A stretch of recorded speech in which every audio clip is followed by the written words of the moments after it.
Saya tidak pernah melupakan saat bisa menyetir mobil untuk pertama kalinya.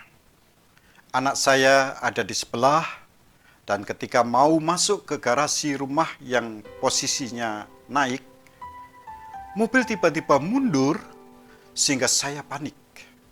Untung saya baru ingat bahwa saya harus menarik handrem segera. Tidak terjadi eksiden, tapi saya justru menyalahkan anak saya yang berumur 7 tahun di bangku sebelah yang minta pindah duduk di bangku tengah.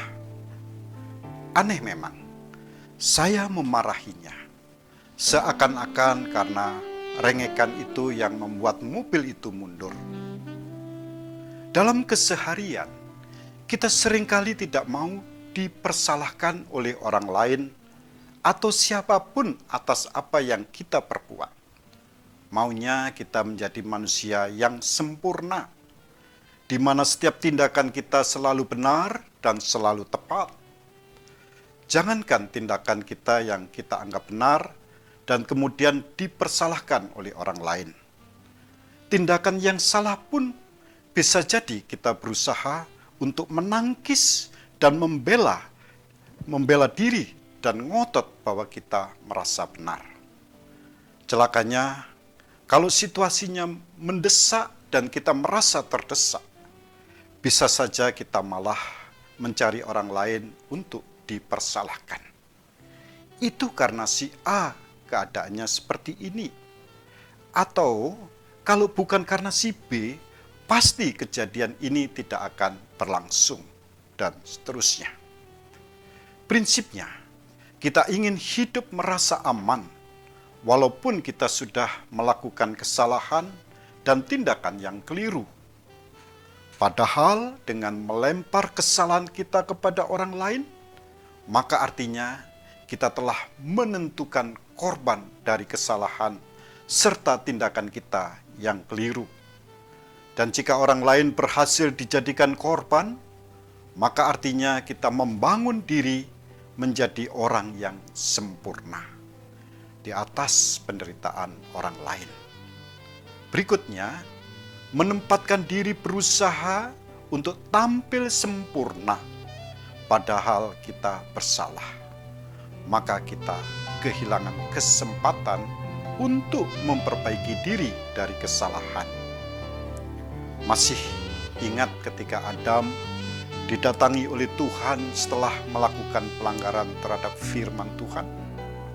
Perempuan yang kau tempatkan di sisiku, dialah yang memberi dari buah itu kepadaku, maka aku makan.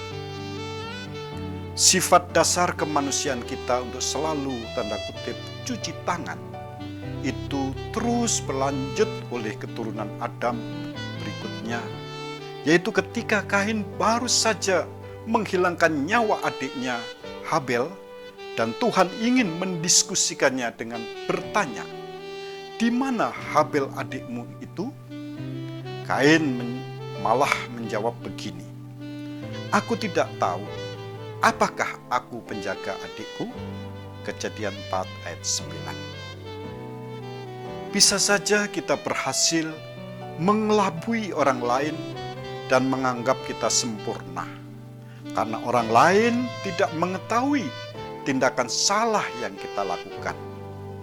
Atau bisa saja kita menemukan ada orang lain yang bisa dijadikan korban dari kesalahan yang kita perbuat dan orang lain yang menjadi tersangkanya. Tapi, kalaupun kita berhasil dengan sempurna mengelabuhi orang lain, tapi Tuhan yang di atas tidak bisa dipermainkan. Alkitab berkata begini, "Jangan sesat. Allah tidak membiarkan dirinya dipermainkan.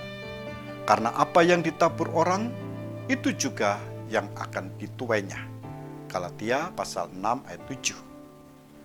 Poin penting bagi kita adalah kita belajar untuk berani bertanggung jawab terhadap setiap tindakan yang kita lakukan.